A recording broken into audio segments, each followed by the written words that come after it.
안녕하세요, 이 작가입니다. 오늘은 지난 시간에 그 장기 투자하는 요령에 대해서 알려드린다고 말씀을 드렸는데요. 그 제목은 단타치기죠. 근데 이 내용을 한번 들어보시고 핵심이 뭔지 한번 짚어보시길 바라겠습니다. 사례를 하나 들어드릴게요. 주변에서 이제 막 어떤 종목에 대한 얘기를 막 해요. 좋다고. 그리고 급등할 가능성이 높다고. 그러면 막 이제 그 기업에 대한 이제 분석을 좀 하면서 솔깃해서 장 시작 때 이제 지켜보게 되겠죠. 그럼 종목이 막 이제 급등을 합니다, 가령. 그러면 이제 이름도 제법 들어봤겠다. 그리고 기업 내용을 크게 알지 못해도 종목이 지금 해당 종목이 막 10%씩 막 오르고 있으면 심장이 막 뛰지 않습니까? 나만 놓고 막 상한가 들어갈 것 같고 그래서 그러다가 이제 한 뭐 10% 내외에서 기다리고 기다리다가 진입을 하죠. 그러면 뒤로 밀리기 시작을 합니다. 마이너스 5%. 그럼 그때부터 이제 머리가 지끈지끈 아파오기 시작을 해요. 어떻게 해야 되나, 이거 뭐가 잘못됐나. 그 네이버 뭐죠? 종목 토론방도 막 들어가서 검색도 해보고 네이버 검색도 막 해보고 무슨 내용인지 알아보려고 그제서야 이제 찾아보기 시작을 하는데요. 뭐 쉽지 않죠. 그러면 이제 몇 날 며칠 계속 소가리를 합니다. 물을 타야 되나 말아야 되나. 그러다가 탈출 기회가 딱 잡히면 이제 미련 없이 탈출을 하겠죠. 그럼 종목은 날아가고요. 자, 이게 왜 이런 현상이 벌어지느냐? 반대로 했기 때문이거든요. 기본적으로는 팔아야 할 때 샀고 사야 할 때 팔았기 때문이에요. 이걸 저는 숨바꼭질이라고 하는데요. 자, 모든 분들이 이제 경험을 해보셨을 거예요. 그리고 이게 누구 경험이냐면 제 경험이에요. 제가 했던 경험이고 마찬가지로 이제 기존 투자자분들이 한 번쯤은 다 겪었을 일이에요. 근데 이 작가가 진짜 오늘 작정하고 나 후배 팔려고 나왔구나 이렇게 생각 안 하셔도 된다는 거예요. 그리고 그저 그냥 먼저 경험을 했을 뿐이지 그 누가 더 잘났고 못났고의 차이가 아니라는 거를 꼭 그 알아주셨으면 좋겠습니다. 이제부터 안 하시면 되는 거예요. 그 뭐죠, 필드 나가서 드라이버 주면서 스윙 해보라는 거랑 똑같아요. 골프 한 번도 안 쳐보신 분한테. 그래서 이제까지 실수는 그렇게 지우시고 앞으로 이런 그 형태의 투자는 안 하시는 걸로 그렇게 생각을 해주셨으면 좋겠습니다. 절대 추천하지 않습니다. 자, 그럼 언제 단기 투자 시점을 잡는 게 좋냐? 파란색일 때 사는 게 좋아요. 어떤 종목이든. 근데 오해를 하시는 게 그 주식창에서 종목이 파란색이면 왠지 내 계좌로 들어왔을 때 막 파란색이 될 것 같고 다른 종목까지 막 파란물을 들일 것 같은 안 좋은 그런 예감이 막 드는데요. 경험을 안 해보셔서 그런 거지 전혀 상관이 없습니다. 그 종목이 만약에 한 5% 정도 마이너스를 치고 있다고 해도 장 마감 때 한 1%, 2%만 회복을 하고 장을 마감하잖아요. 그럼 내 계좌는 빨간색이 됩니다. 이 개념은 당연히 알고 계시겠지만 이 경험이 없으셔가지고 좀 거부감이 있으셔서 그런 거라고 알고 있습니다. 그리고 오늘 말씀드리는 내용들은 적어도 기업 내용을 파악하고 나서 진입을 하는 종목들에 대해서만 말씀을 드리는 거예요. 그걸 기본으로 합니다. 그리고 저는 개인적으로 초보분들은 테마주, 바이오, 특히 PER 50 이상인 종목들에 대한 접근은 안 하시는 걸 추천드립니다. 종목을 급등하는 데 들어가서 5% 먹는 거랑 그 향후에 회복을 기다리는 게 어떤 게 더 유리할까요? 대부분 이제 급등주 들어가서 한 5% 정도 먹고 나올 수 있을 것 같잖아요. 마치 상승 탄력이 좋으니까요. 천만의 말씀이에요. 절대 그렇지 않습니다. 초보분들이 그거 들어가서 5% 먹는 확률, 저는 100명이 한다 그러면 10명도 안 된다고 봐요. 그래서 누가 막 얼마 먹었느냐에 집중을 하지 마시고요. 그 내가 할 수 있느냐 없느냐만 가지고 판단을 해주시면 될 것 같습니다. 그리고 우리가 주식을 투자하면서 가장 피해야 될 거는요, 변동성입니다. 긍정적이든 그러지 못하든 주식에서 기본적으로 가장 피해야 될 것은 변동성이에요. 변동성이 확대된다는 건 그만큼 위험 요소를 가지고 있다는 거거든요. 그래서 이것도 제 투자 철칙인데요. 한번 잘 이렇게 유념해 두시면 될 것 같습니다. 뭐 어떤 종목을 고르는 게 유리하냐? 억울하게 빠지는 종목을 골라야죠. 뭐 가령 환매물이 있을 수 있겠죠. 환매물 같은 경우는 펀드 환매 요구가 들어오면 펀드에 편입됐던 종목들을 내려놔야 되지 않습니까, 기관들이. 그리고 특히나 최근 들어서는 오버웨이트를 많이 쓰고 있는데, 이 오버웨이트가 뭐냐면은 그 기준치 이상으로 물량을 그 매수 주문을 내는 거예요, 기관들이. 그러면은 환매 때 그만큼 물량을 많이 내야 되거든요. 그래서 우리가 어떤 기업 분석을 제대로 해서 들어간 것 같은데 희한하게 이 종목이 힘을 못 받고 자꾸 밀린다. 그럴 때 우리는 막 이렇게 흔들리지 않습니까? 아, 이거 뭐 펀더멘탈 깨진 거 아니야? 뭐 안 좋은 악재 하나 떴나 이러시잖아요. 아닙니다. 환매물로 나와서 억울하게 밀리고 있을 가능성도 있는 거예요. 그래서 이 내용을 알고 계셔야 내 종목이 정확하게 어떤 방향성을 가지고 있는지를 판단하실 수 있어요. 그래서 이렇게 이해를 하셔야 되고요. 특히나 투신 같은 경우 좋은 종목을 가지고 있을 확률이 굉장히 높아요. 그래서 투신이 매물이 많이 나오게 되면 상대적으로 좋은 종목들이 힘을 못 받는 경우가 많습니다. 그리고 또 프로그램 매매도 있겠죠. 이게 이제 알고리즘을 통해서 이제 매도 주문이 나오는 건데요. 이건 좀 내용이 복잡해요. 그 기관이 이제 설정 값을 매기는 거거든요. 이게 우리가 쓰는 HTS랑은 달라요. 다른 프로그램을 사용을 하는데요. 뭐 가령 그 선물과 현물의 이제 시세 차익을 이용해 가지고 매도 주문이 자동으로 뜨게 만드는 이제 그런 매매 방식인데요. 요거는 내용이 복잡하기 때문에 제가 차후에 한번 설명을 드릴게요. 그냥 이런 게 있다라고만 알고 계시면 될 것 같아요. 뭐 차익거래, 비차익거래 많이 들어보셨죠? 다음 시간에 제가 꼭 설명 드릴게요. 예는 들어드릴 수 있을 것 같아요. 요 프로그램 매매 같은 경우는 지난주였나요? 갑자기 장중에서 한 증시가 1% 정도 가까이 빠진 적이 있었죠. 근데 그때 뭐 북한발이다 어쩐다 뭐가 악재가 떴다 이렇게 말씀을 많이 의견을 많이 주셨었잖아요. 근데 제가 지금 매도 타이밍 아니라고 말씀을 드렸죠. 그때 프로그램 매매가 좀 많이 나왔거든요. 그래서 그럴 때는 그 종목을 굳이 팔 이유가 없는 거죠. 이건 그 차익거래였는데요. 이거는 제가 설명을 나중에 드리도록 할게요. 그 증시와는 상관없이 나온 매물입니다. 그렇게만 이해를 하시면 돼요. 헌매물 같은 경우도 마찬가지 9월 조정을 예로 들 수 있어요. 9월 조정의 가장 큰 원인이 뭐냐 하면 환매물이었어요. 기관들이 가지고 있는 환매 압박이 목끝까지 차올라서 그걸 한순간에 내려놓은 거예요. 한 5거래일 동안 1조가 넘게 이제 자금 순유출이 이루어졌었어요. 그러면은 이걸 통해서 어떤 걸 알 수 있느냐? 환매물이 끝나는 시점에 증시가 회복을 할 수 있겠구나라는 그 선을 잡을 수 있는 거예요. 이 내용을 통해서 그냥 단순하게 때려 맞춰가지고 이 정도 때 시작이 되고 회복을 해서 코스닥 860선까지는 갈 것이다라는 걸 때려 맞추는 게 아니라 이런 과정들을 통해서 유출을 해보는 거죠. 그래서 향후에 이제 증시를 바라보는 그 뭐죠? 이 그 증시를 해석하는 능력도 배양을 하셔야 되잖아요. 그래서 이런 부분들은 제가 좀 더 심화된 내용을 가지고 설명을 한번 드릴게요. 향후에. 그래서 이렇게 있다라는 것만 알고 계시면 돼요. 그러면 초보분들은 이게 뭐 환매물 때문인지 프로그램 매매가 이루어져서인지 어떤 영문인지 내가 이 종목에 대한 판단을 어떻게 내리냐 하실 수 있잖아요. 자, 그래서 말씀을 드리는 거예요. 조정입니다. 조정은 아주 다른 해석 능력이 필요하지가 않아요. 그냥 증시가 빠지면서 같이 밀리는 거잖아요. 자연스럽게 종목들이. 그러면 어떤 복잡한 생각을 할 필요가 없죠. 그냥 세일 기간이라고 판단을 하시고 그때 단타든 장타든 치시는 거예요. 어떻게? 3분의 1. 만약에 자신이 없다 하시면 5분의 1도 괜찮습니다.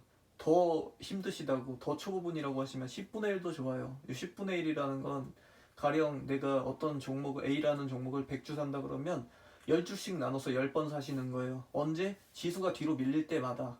그렇게 해서 평단을 낮춰 가시는 거예요. 왜 이렇게 사야 되느냐? 자, 볼게요. 만약에 장이 회복선으로 돌아섰어요. 막 회복을 하기 시작을 합니다. 그러면 우리가 조정 때 그 매수 주문을 걸어놨다고 하면은 물량을 확보해놨다 그러면 장이 회복되자마자 바로 이제 수익 구간으로 넘어가겠죠. 그러면 그때 우리는 선택을 할 수 있는 거예요. 요거를 단기 차익 실현을 해서 단타로 쓸지 아니면 계속 기다려가지고 장기 투자 형태로 전환을 시킬지에 대한 선택권을 가지게 되는 거예요. 우리가 어떤 말씀인지 아시겠죠? 그래서 만약에 지수가 뒤로 밀린다, 종목이 좀 뒤로 빠진다 그러면 총량을 늘릴 수 있는 기회로 삼으면 되는 거고요.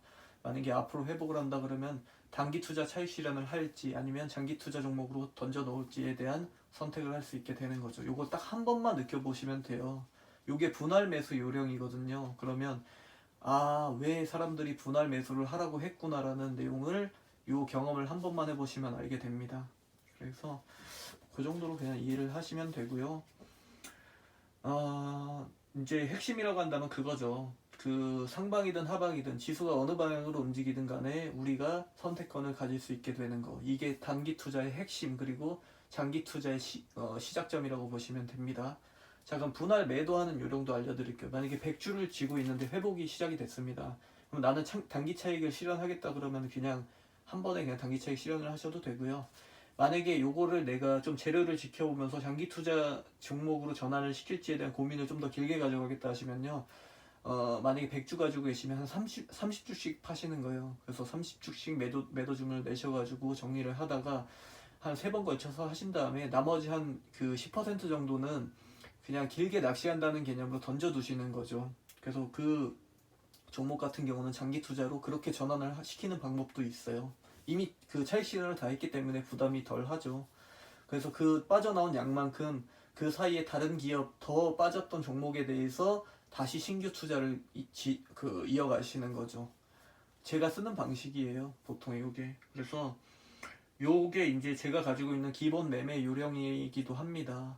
그래서 매번 말씀드리잖아요. 파란색이 사세요. 파란색이 사세요라고. 그래서 뭐 이걸 다른 말로 하면 선취매가 될 수도 있고요.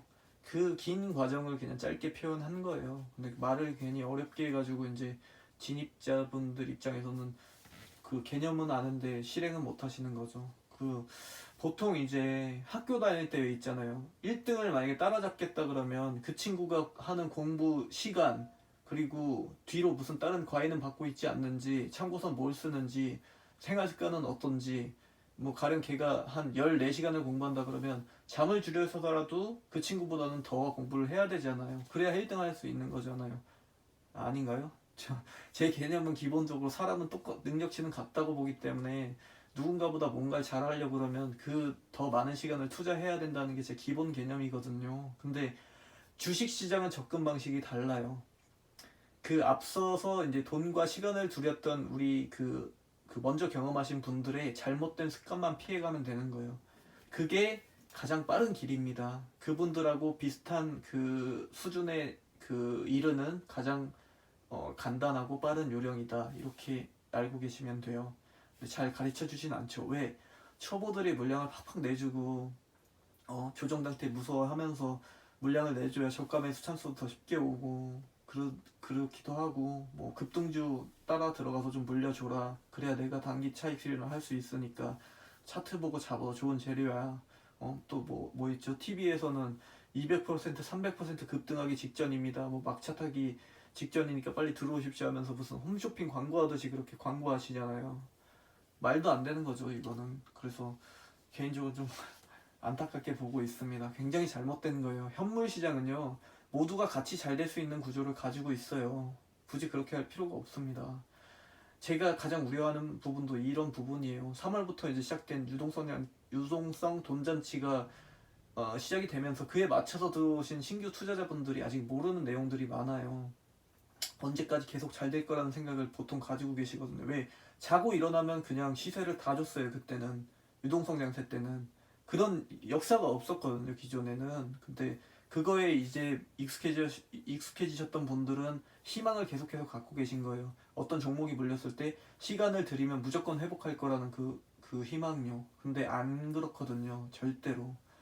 그래서 지금부터라도 자세를 좀 고치시는 게 좋습니다. 물렸을 때 이제 회복이 안 될 수가 있어요. 이제부터는. 제가 유동성 장세 끝났다고 말씀드렸잖아요. 기존처럼 그렇게 쉽게 탈출 기회가 오지 않을 수도 있습니다. 그러나 이제 3월에부터 이 주식시장을 들어오신 분들은요, 타이타닉으로 치면은 그 레오나르도 디카프리오가 그 타이타닉행을 타면서 이제 일생일 때 가장 큰 이제 기회를 얻지 않습니까? 그것과 비슷해요. 3월에 이제 시작하신 분들은 정말 좋은 기회를 잡으신 거예요. 그러나 타이타닉호는 언젠간 침몰을 했죠. 그래서 그 침몰하기 전에 안전하게 방향을 잡는 걸 꼭 추천드리고 싶습니다. 아주 크게 힘들게 내실 수도 있거든요. 그래서 주변에 이제 잘못된 정보 그리고 그런 이제 순수한 자금을 노리는 그런 그 나쁜 무리들 그리고 그런 형태의 투자를 통해서 처음부터 잘못된 그 주식을 대하는 태도를 배워 놓으시면요 나중에 그 교정을 하기가 굉장히 어렵습니다. 골프도 마찬가지잖아요. 처음에 자세 잘못 잡아 놓으면은 나중에 수정이 안 되잖아요. 주식도 똑같습니다. 물론 이제 제가 고수는 아니지만 저는 교과서대로만 배웠고, 그리고 기본적으로 틀이 깨지는 걸 굉장히 싫어해요. 저는 A형이거든요. 그래서 계단이 10개 있다 그러면은 10개를 하나같이 다 밟고, 안 볼 때 뭐 하나 두 개 어물쩡 뛰어넘는 걸 굉장히 싫어해요. 왜냐면 돈이라는 거 소중한 자산을 담는 거잖아요, 이 주식 시장에는. 근데 왜 굳이 위험성의 담보를 겁니까? 정석대로 하셔야죠. 그 적어도 저를 가르치셨던 분들께서는 그렇게 다 하셨어요. 그리고 주변 보면은 뭐 얼마 막 큰 돈 뭐 100억, 200억 버신 분들 한번 보세요. 그분들한테 배울 건 다른 게 아니라 한번 어떻게 그 돈을 버셨는지를 과정을 한번 보세요. 단타로 버신 분 없습니다. 그거는 그 공통적으로 나타나는 특징이니까요.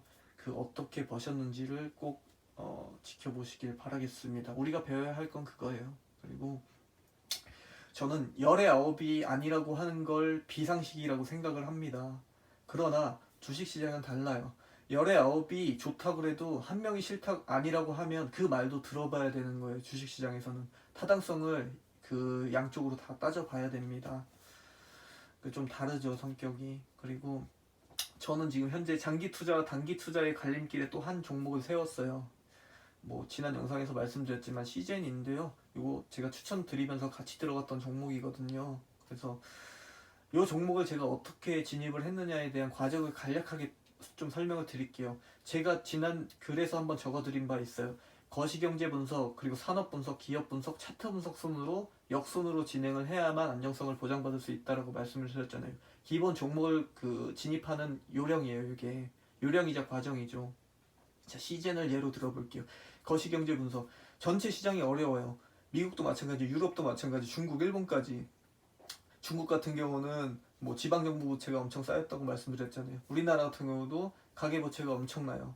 미국 같은 경우도 마찬가지죠. 경기부양책 내놓지 못하고 있어요. 계속해서 밀리고 있죠. 이 내용도 제가 세부적으로 많이 말씀드렸어요. 그러면 거시경제를 통해서 바라본 주식시장은 위태위태하구나라는 해석이 나올 수 있어요. 그러면 비중 줄여야겠구나. 장기 투자 종목 조심해야겠구나. 그러면 가급적이면 테마를 가지고 있는 근거가 확실한 종목을 가지고 빠르게 매매를 해야겠구나라는 결론이 나올 수 있겠죠. 그러면 산업 분석에 들어갑니다. 자, 미국 코로나 확진자, 유럽도 마찬가지 급증하고 있습니다. 유럽도 마찬가지겠지만요. 미국도 그 코로나 검사 비용이 엄청나다고 그 전해집니다. 그 기본 100불이라고 하는데요.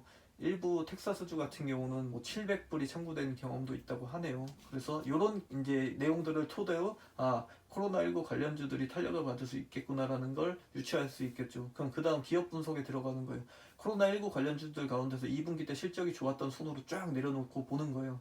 그래서 현재까지 어떤 흐름을 가지고 가고 있구나라는 걸 일일이 체크를 한 후에 현재 이제 우리나라 2분기에서 3분기로 넘어가면서 그 수출 비중이 어떻게 되는지를 알아보면 되겠죠. 그럼 뭐 60%, 8월 대비 9월이 59%가 폭등을 했다라고 전해지었는데요. 이건 증권가에서 제가 들었던 내용이에요. 그러면은 그 가운데서 어떤 기업의 비중이 높았느냐를 이제 찾아내는 거죠.